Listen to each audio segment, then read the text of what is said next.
नमस्कार मित्रों, आज कक्षा 11 में एकम नंबर 2 बापू की कुटिया में गद्य के बारे में हम देखते हैं, जिसके लेखक हैं रामवृक्ष बेनीपुरी, जिसका जन्म सन 1902 और निधन सन 1968 बताया गया।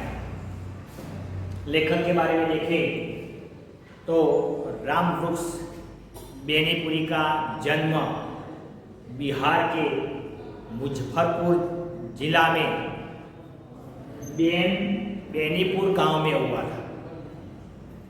बचपन में ही उसके पिता का निधन हो गया था। इससे उसकी मौसी ने इसका लालन पालन किया। सन 1920 में मैट्रिकुलेशन परीक्षा पास करने से पहले ही गांधी जी के आह्वान पर असहयोग आंदोलन में कूद पड़े थे। बहुत कष्ट सहे, तकलीफें सही। कई बार गांधी जी की तरह लेखक भी जेल गए। ऐसे लेखक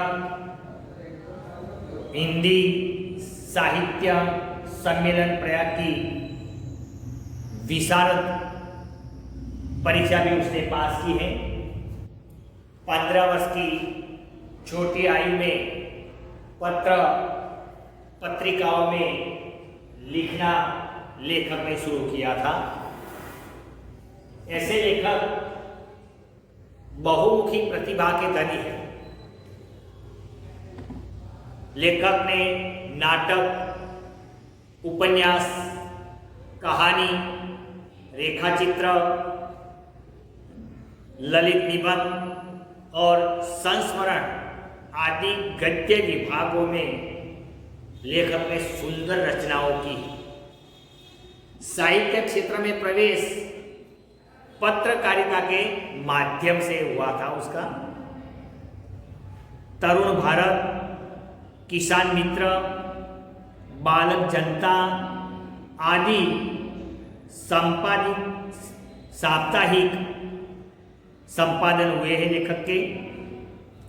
माटी की मूर्तें, लाल तारे वे लेखक के ख्यातनाम रेखाचित्र हैं। गेहूं और गुलाब, चिंता के फूल, पतितों के देश में वह महत्वपूर्ण उसकी रचनाएं रही हैं। ललित निबंध में लेखक ने विशेष ख्याति प्राप्त की है। यहाँ बापू की कुटिया वह लेखक का एक रेखाचित्र है, जिसके अंदर लेखक ने बताया है कि गांधी जी के आह्वान पर वे अपना सब कुछ छोड़कर असहयोग आंदोलन में कूद पड़े थे।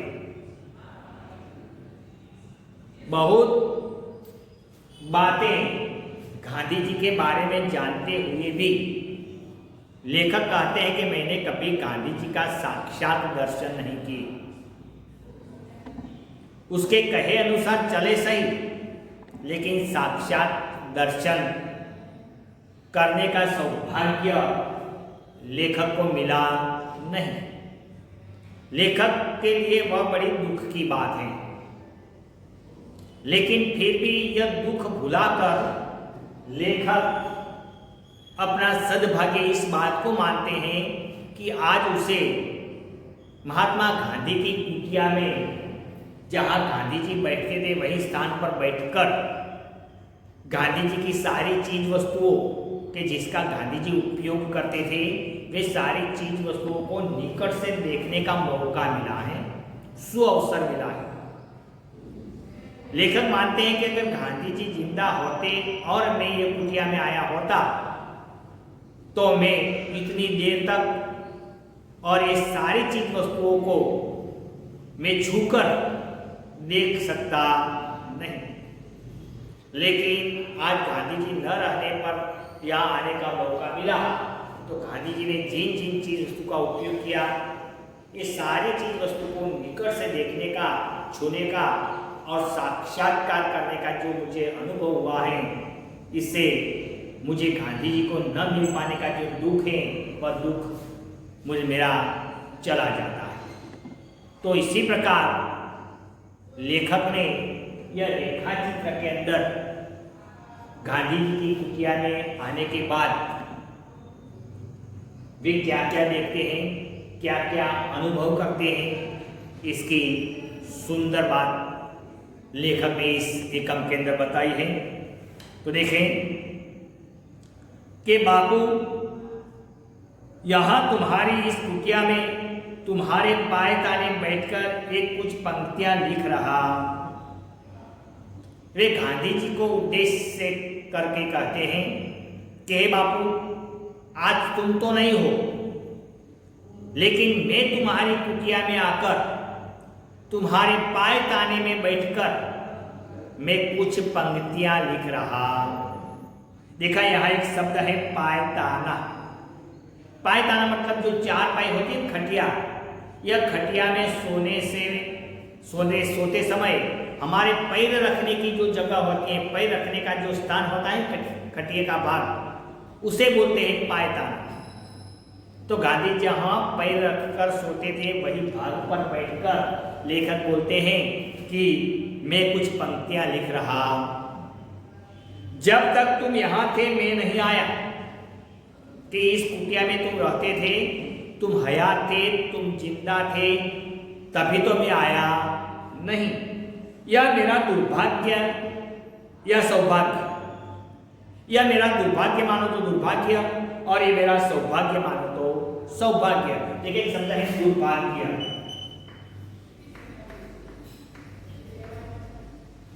इसका विरोधी होता है सद्भाग्य।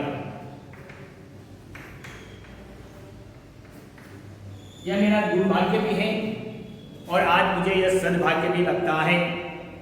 दुर्भाग्य तो था ही, क्या कि जिसके आदेश पर अपने जीवन के प्रवाह को मोड़ दिया, जिसकी आज्ञा पर बार बार अपने को संकट में डाला, और सबसे बढ़कर जिस विश्वबंद व्यक्ति के दर्शन के लिए दूर दूर देशों के लोग आते रहे, उसकी जिंदगी में उसके आवास स्थान पर पहुंचकर उसके चरण रज अपने मस्तक को धन्य बना न सका। कि दुर्भाग्य तो इस बात का है कि जिसके आदेश के अनुसार मैंने अपना सब कुछ छोड़कर असहयोग आंदोलन में भाग लिया, जिस विश्ववंदनीय के सारे विश्व के लोग जिन्हें अपना भगवान मानते हो, अपना वंदनीय मानते हो, ऐसे लोगों, ऐसे व्यक्ति को देखने के लिए देश विदेश के लोग आते रहे, और मैं यहाँ निकट होने के बावजूद भी मुझे तुम्हारे चरण रज, चरण मतलब पैर, रज मतलब धूल, तुम्हारे चरण रज को अपने मस्तक पर चढ़ाने का अवसर मिला नहीं। यह मेरा दुर्भाग्य नहीं तो और क्या। फिर बापू, तुमने तो अपनी चरण धूलि से मेरे छोटे से गांव को भी एक दिन पवित्र किया था। चरण धूलि ही बापू कि तुम एक दिन मेरे गांव में भी आए थे, और आपके चरण रूपी कमल से आपने मेरे गांव को पवित्र और मेरे गांव को पावन भी किया। अतः यह स्वभावतः ही उचित था कि जब तुम यहाँ थे मैं आता और तुम्हारे दर्शनों से, तुम्हारे चरण स्पर्श से अपने जीवन को कृत्य करता, पर यह सब नहीं हो सका। वास्तव में तो तुम यहाँ थे, उसी समय मुझे तुम्हारे पास आना चाहिए था, और तुम्हारी चरण रज लेकर मुझे तुम्हारे चरण स्पर्श से मुझे धन्य होना चाहिए था। देखिए यहाँ एक शब्द है चरण स्पर्श। चरण स्पर्श, चरणों का स्पर्श, स्पर्श, तत्पुरुष समास।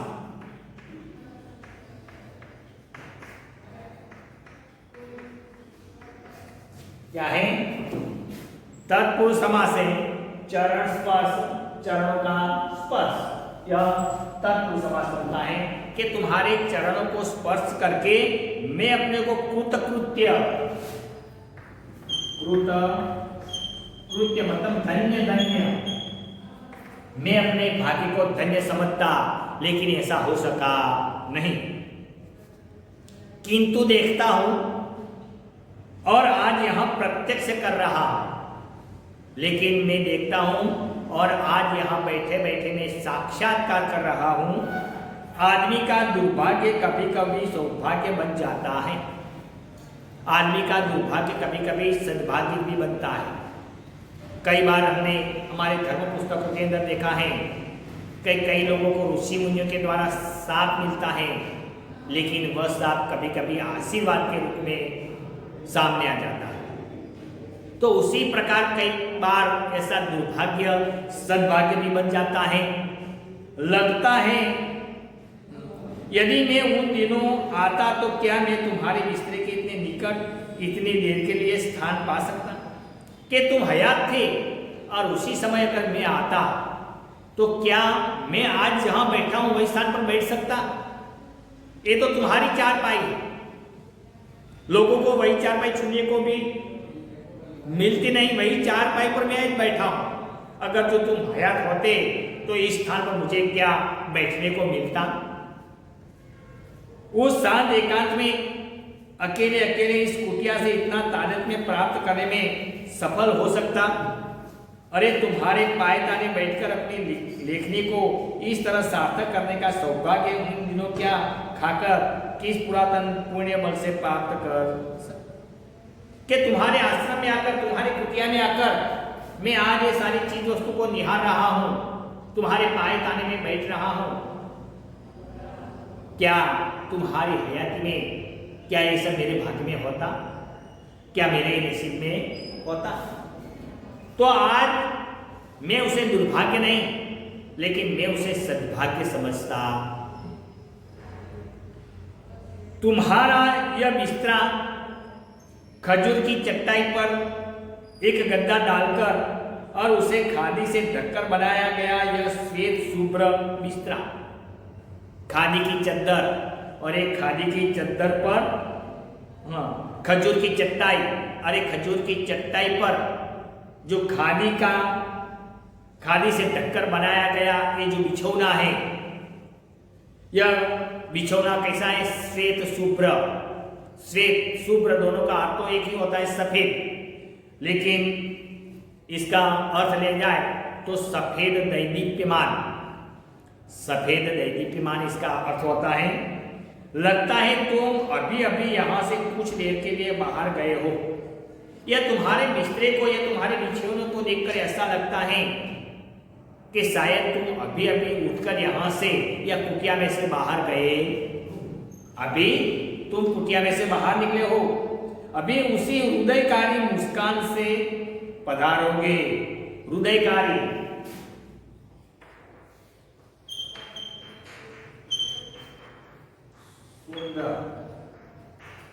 लगता है तुम अभी अपने मुख पर सुंदर हास्य करते हुए वापस लौटोगे।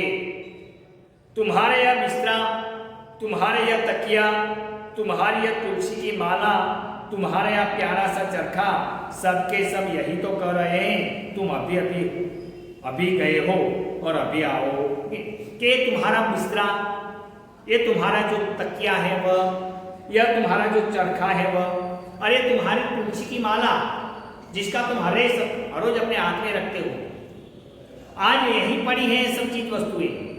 तो ये सब चीज वस्तुओं को देखकर ऐसा लगता है कि तुम अभी अभी उठकर बाहर गए हो और अभी तुम वापस आने वाले हो। ये तुम्हारी सारी चीज वस्तुएं ऐसी बता रही, किंतु नहीं। फिर उसका मन कहता है किंतु नहीं, इस कुटिया के दाहिने द्वार के निकट जो यह घड़ी और खड़ाऊ की जोड़ी है, यह कहती है कि अरे तुम किस भ्रम में हो। देखिए खड़ाऊ,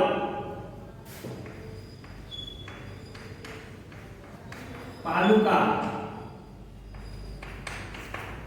लकड़ी के बने हुए जूते, आज के शब्दों में कहा जाए तो पालूका, जैसे राम ने अपनी पादुका भरत को दी थी और भरत ने वह गद्दी पर रखकर राज किया, तो एक खड़ा हुए थे, उसको बोलते हैं पादुका। दूसरी बार लेखक देखते हैं तो जिस वस्तु को गांधी जी अपने पास कायम रखते थे वह घड़ी, जब वह कुटिया से बाहर निकलते तो सबसे पहले वे घड़ी अपनी कमर में रखते और बाहर जाने से वे अपने पैर में खड़ाऊ भी पहनते थे। तो एक खड़ाऊ और एक घड़ी लेखक से कहते हैं कि तुम किस भ्रम में हो, तुम अभी सोच रहे हो कि गांधी जी अभी बाहर गए हैं, अभी वापस आने वाले हैं, तो ये तुम्हारा भ्रम है। बापू क्या हमें छोड़कर कभी बाहर निकलते थे? घड़ी और खड़ाऊ बोलते हैं कि बापू क्या हमें छोड़कर कभी भी अकेले बाहर जाते थे? वह बाहर कहीं नहीं गए, तो क्या बापू यही है? कहाँ है बताओ, वो बिस्तरे हमारे सारे राष्ट्र के बापू कहाँ? ये लेखक आत्ममंथन करता है, मन में तर्क वितर्क चलते हैं। एक और ये माला तकिया ये चर्चे को देखकर लगता है कि गांधी जी अभी अभी बाहर गए हैं, अभी वापस आने वाले हैं। सामने और एक पादुका और एक घड़ी पर नजर पड़ती है ना, तो मन फिर सोचने लगता है कि गांधी जी जब बाहर जाते तो पैर में एक पादुका और घड़ी तो साथ में रखते थे। इसलिए गांधी जी आज यही नहीं है, यह सच है, मेरा भ्रम हुआ है। बिस्ता नहीं बोलता, किंतु खुली अलमारी पर रखे बापू के 3 बंदर तो इशारे से कह रहे। बापू का बिस्तरा कुछ बोलता नहीं, लेकिन अलमारी मतलब गांधी जी के पुस्तक रखने का जो घोड़ा था वह गुजरात में अपने अबड़ाई गई थी। तो ऐसे अलमारी में 3 बंदर और ये 3 बंदर लेखक को सूचित कर रहे थे। क्या कर रहे थे? एक ने आंखों बंद करो, जबान बंद करो और कान बंद करो, अपने को आत्मस्थ करो, फिर देखो बापू यही। ये 3 बंदर कह रहे थे कि अपनी आंखें बंद करो, अपने कान बंद करो और अपना मुख बंद करो और फिर आत्मसात करो। मन में सोचो, गांधी जी के बारे में विचारो, आत्मस्थ करो, એટલે आत्मा में स्थित आत्मस्थ।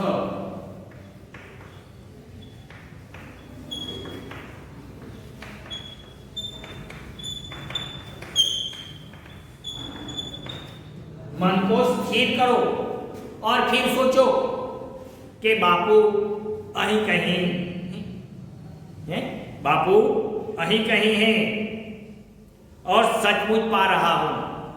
और फिर लेखक ने आंखें बंद की, कान बंद किए, मुख बंद किया और फिर गांधी जी के बारे में सोचने लगे। बापू तुम कहीं गए नहीं, यही हो, इसी बिस्तरे पर उसी तकिए के सहारे बैठे हो। हाँ, इस शांत एकांत में इस सारी कुटिया को बापू में पा रहा हूं। और आत्मस्थ करने के बाद लेखक को आत्मसात होता है कि गांधी जी खुद ही, बापू खुद ही यह तकिए पर बैठे हैं, दीवार से सटक कर बैठे हैं और बैठे बैठे सूत काट रहे हैं। ऐसा उसको एकांत में पूरी कुटिया बापू में लगती। देखिए, वह अपने बिस्तरे पर बैठे बापू अपने यरवदा चक्र को घुमा रहे हैं। अब उसको ऐसा भास होता है कि मानो बापू अपने तकिए पर बैठे बैठे अपने पास पड़े हुए यरवड़ा चक्र उसको घुमा रहे हैं। रुई में से, कुनी में से वह सूत काट रहे। अभी कुछ देर पहले उन्होंने सामने रखे कमलदान से कलम निकालकर कुछ लिखा। कलमदान, कलम रखने का पात्र, उसको बोलते हैं कलमदान। शब्द समुद्र एक शब्द में कहा जाता है उसको। और कलमदान,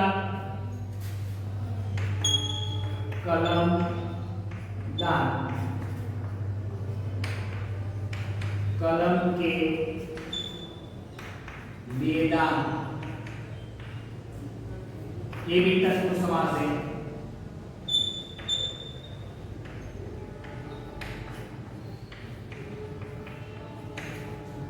कमलदान, कमल के लिए दान, दान એટલે पात्र, ये भी षष्ठी तत्पुरुष समास है, सॉरी तत्पुरुष समास है।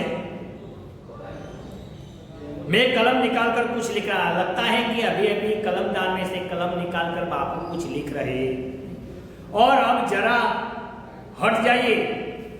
थके मांदे बापू हाथ में तुलसी की माला लिए अपने सामने दीवार में मिट्टी के उभाड़ से बनाए 2 नारियल के वृक्ष के बीच गैर से लिखे ओम निर्विमेष दृष्टि से निहार रहे, मानो कि बापू बीमार न हो, थके न हो।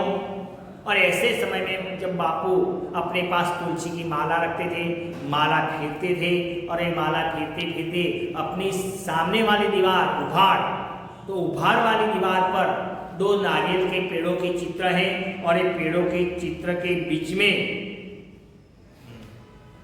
वृक्ष के बीच में गैर से ओम लिखा हुआ, ये 2 नारियल के वृक्ष के बीच में ओम लिखा है, और वह ओम बापू अनिमेष नजरे से एक ही दृष्टि से देख रहे, और उस ओम के ऊपर क्या है? हे राम। और इस ओम के ऊपर लिखा है हे राम। क्या? सामने दीवार के उभाड़ पर 2 नारियल के पेड़ हैं, उसके बीच में ओम लिखा है, और इस ओम के ऊपर हे राम ऐसा लिखा है। बापू मानो कि तुलसी की माला फेरते फेरते अनिमेष दृष्टि से वह देख रहे। हे राम, आह, कल्पना लोक से उठकर मैं किस कठोर चट्टान पर गिर गया। हे राम शब्द जैसे ही लेखक ने देखा पढ़ा, तो वे कल्पना लोक में खोए हुए थे। वह कल्पना लोक से वह जागृत अवस्था में आ गए, मानो कि वह एक चट्टान पर पछाड़ दिए गए हो, उसी प्रकार एकदम भान में आ गए। हे राम, इन शब्दों ने कहा, नहीं बापू, अब हमारे बीच में नहीं। तो हे राम का मतलब कि गांधी जी जब मृत्यु हुई गांधी जी की, और उसी समय गांधी जी के अंतिम शब्द थे हे राम। लेखक ये जानते थे कि गांधी जी के अंतिम शब्द थे हे राम, इसलिए हे राम शब्द पढ़े तो वे जागृत अवस्था में आ गए। कल्पना उसकी टूट गई, कल्पना लोग से वापस आ गए, और वे मन ही मन बोल पड़े कि बापू आज हयात नहीं है, बापू हमारे साथ नहीं है, वह हमसे कब के छीन लिए गए, और बापू हमारे पास तो कब से छीन लिए गए। उस दिन जब गोलियां के 3 भयानक धड़ाकों के बीच दुनिया ने अंतिम बार उनके मुख से हे राम शब्द सुना था, जब उसके पर नथुराम गोडसे ने 3 गोलियां बरसाई, और 3 गोलियों के बाद में गांधी जी के अंतिम शब्द थे हे राम, जो सारी दुनिया जानती। जन्म जन्म मुनि जतन कराही, अंतराम कही आवत नाही। उस दिन संसार ने पाया था कि ऋषियों की परंपरा टूटी नहीं, बल्कि उसमें नई ज्योति की एक नई कड़ी जुड़ गई। काश यह ज्ञान उस अज्ञानी को हो पाता। कौन अज्ञानी? नथुराम गोडसे, जिसने हिंदुत्व के नाम पर इतना बड़ा अनर्थ किया। नथुराम गोडसे हिंदू था, वे भी एक क्रांतिकारी था, लेकिन फिर भी उसने अनर्थ किया। क्या? उसने बापू को मृत्युशैया पर लेटा दिया। तो एक प्रश्न कभी कभी एक वाक्य में पूछा जाता है कि हिंदू के नाम पर इतना बड़ा अनर्थ किसने किया? तो नथुराम गोडसे। किंतु बापू अमर है अपने दिव्य रूप में। वह सिर्फ यही विद्वान नहीं, यत्र तत्र उनकी सत्ता और महत्ता व्याप्त है। यत्र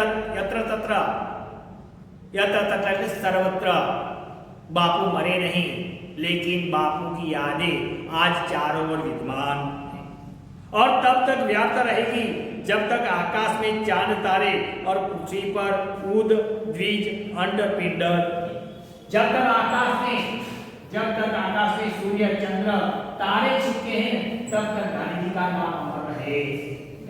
देखिए यहाँ कुछ शब्द है। उद क्या है? उद्भिज वनस्पति,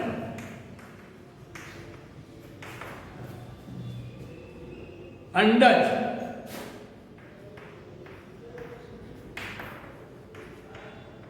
अंडे से उत्पन्न हुआ।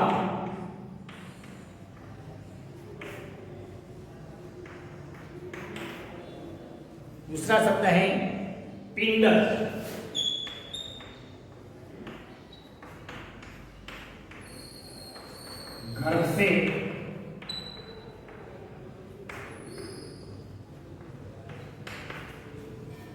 गर्भ से उत्पन्न हुआ। तो जिसका जन्म अंडे से हुआ है, जिसका जन्म गर्भ से हुआ है, वनस्पति है, आकाश में सूर्य चांद तारे हैं, ये जब तक रहेंगे तब तक बापू का नाम अमर रहेगा। ओ बिस्तर, इस सादगी में तू कितना महान हो, क्या इसका एहसास तुम्हें कभी होता है? फिर राम मुस्लिम लेखक गांधी जी के बिस्तर से कहते हैं कि हे बिस्तरा, तू कितना सद्भाग्य है, तेरे कितने अहोभाग्य हैं, क्या तुम्हें इसका कभी एहसास होता है? अरे तुम्हें देखकर कितने रत्न जड़े स्वर्ण सिंहासन भी ईर्ष्या से जलते होंगे। हे बिस्तर, तुझे देखकर तो स्वर्ण जड़ित सिंहासन, सिंह की आकृति वाला आसन, ए सिंहासन, तो रत्नों से जड़े सिंहासन भी तुम्हें देखकर जलते कि ऐसे महान व्यक्ति ऐसे बिस्तरे पर कायम बैठता था, तो ऐसे सिंहासनों को भी तुम्हें देखकर जलन होता होगा।